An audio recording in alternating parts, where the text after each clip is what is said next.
Watch while I turn these logs and scrap wood into this beautiful oak end table.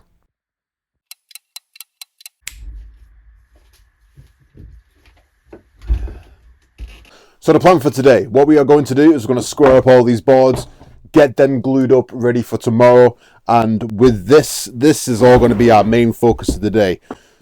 We're going to strip all this log of the bark. We're going to do the same with the bottom here, and we are going to glue these two together like a base, but we also need to square the top off and stuff. So let's start.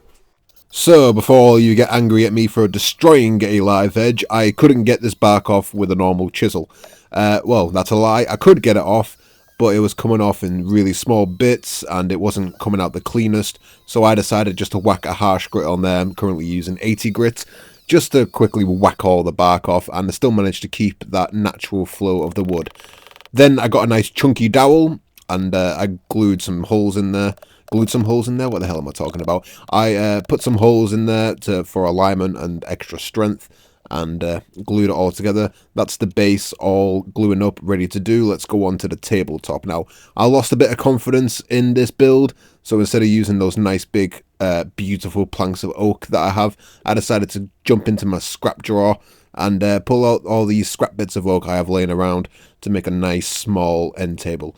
This table, it will sit quite low to the ground and stuff, so I didn't want a nice big large top on there. I was originally planning an oval shape, but wasn't too confident on the build, so I decided just to go with a small round table and use up some of the scrap wood I had laying around.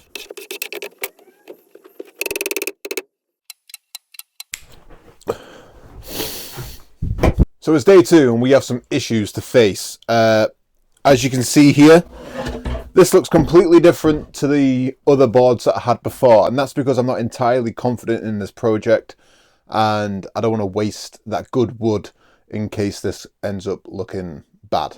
So I just got all my scrap little small pieces of wood, glued it up into this, and we're going to cut it into a circle, and that's going to be the top for this. This, I think, is going to be a little problematic.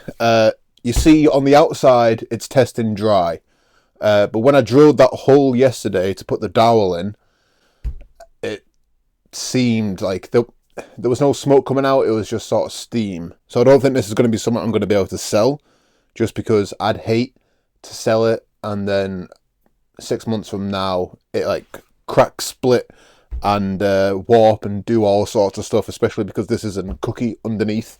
So this will be probably staying with me for the next 6 months to a year. Maybe I'll sell it after that. I'm just not entirely confident on it. But we have a few issues. You see this big crack here. I was originally going to put a bow tie in it, but because I still want to power carve this base because of this other issue we have, this flat spot here, I want to try and do a fake sort of live edge on here. But because I got to power carve this, I'm worried about going through the bow tie. And also, I haven't really got a flat surface to run a router on, or at least I haven't got enough room to run a router on to be able to hog out the material for the bow tie. I think it's going to be too complicated, so I'm just going to leave that part for now. But everything else, it's coming out pretty good. This is going to be a bit of a pain to sand. These are the problems we're facing today. We're going to push the base out of the way for now, concentrate on this top, get this cut into a circle and get this down to where it needs to be, and we'll come back to that base so I have some thinking time. Let's cut this circle out. So the best and safest way I usually find in cutting a circle out is just drilling a little hole in the middle of it, not punching all the way through, get a bit of scrap wood. And on this bit of scrap wood, it's a jig I've made. Every 1/4 of an inch there is a hole there, so I can do various sizes of tabletops and stuff. Then you screw your router down to the scrap wood and you just spin it around in a circle. To get the cleanest finish possible, you don't punch all the way through on one side. What you do is you run it round until you get, I'd say, a few millimeters away from breaking through. Then you'd flip it back over and then you'd get a flush trim bit just to get that little bit off at the end. This seems to have the least amount of chip out and leave the cleanest circle. So I'm just quickly putting a round over the edge as well, just because I don't think chamfers and all that stuff work well on a round table. I think the most classic look and safest look is a round over, so I think it's a 1/4 inch round over I used. But yeah, put a little round over on that, give it a little quick sand just to get all those glue marks and everything off. Then I went to start hogging out this cookie. And you are going to be a bit disappointed that, yes, I did destroy the live edge, but after I did my little fake live edge in there, it didn't look the same as everything else, and it looked out of place. So I decided just to run the, what would you call this, power carving disc just around it, just to make it, you know, all look the same. And yeah, you're probably wondering what I'm doing now with the base. If you've ever looked at a teacup, a plate, or anything that needs to sit flat on a flat surface, you'll notice that it sits on a ring rather than the whole thing. And it is a lot easier to keep something sitting flat if it's only touching the outer rim. So I'm just hogging out the material in the middle to make sure that the cookie will only sit on that outer ring, so it will stay flat for longer, and it will be easier to flatten if it needs to be surfaced in the future. And what I'm doing now, and you can see that steam that I was talking about before, it's not smoke because, you know, I'd be able to smell the smoke. I'm just putting in these studded inserts. This is a technique that I've seen Blacktail Studio use, and not taking any credit for this. He got a lot of shtick for using this method.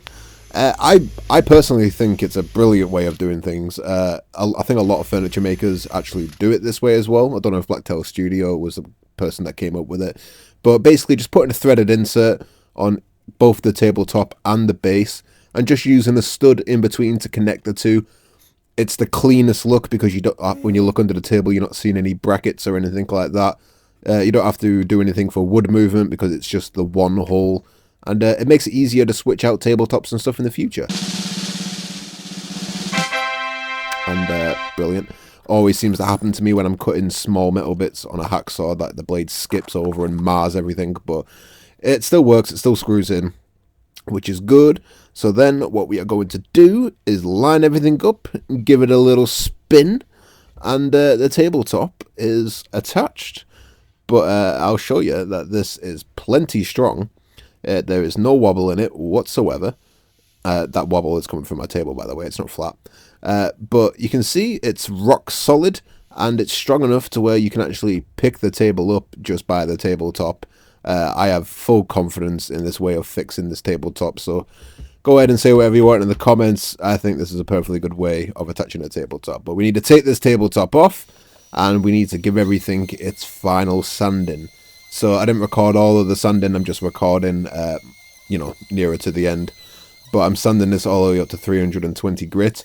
I find sanding that way, it gets the most penetration when you put your oil on there, and you still get a really smooth finish. I did used to sand my tables up to 600 to 800 grit for that ultra smooth finish, but apparently it's not good for soaking in the oils, even though when I've done it, it seems to soak in a lot. But oak is a very porous wood, and maybe doing a very, very fine sanding would clog up all those pores and wouldn't let it penetrate as much. So to be on the safe side, I just sanded at 320 grit, maybe 400 grit.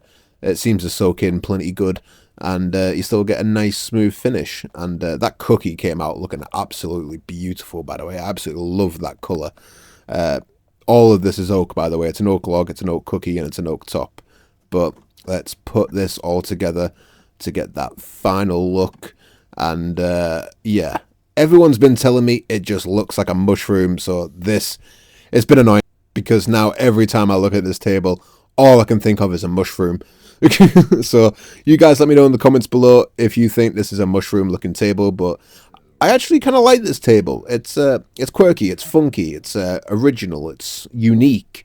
It's a shame I'm not going to be able to sell it straight away, but I enjoyed the build anyway. But you guys let me know in the comments what you think. But that's going to be it for this video, guys. If you want to go ahead and support the channel, you can buy some beautiful coasters, chopping boards and stuff like that on my website, barrovianmade.com. It'll be in the description below. But I'll wait for you in the next video. See you later, guys.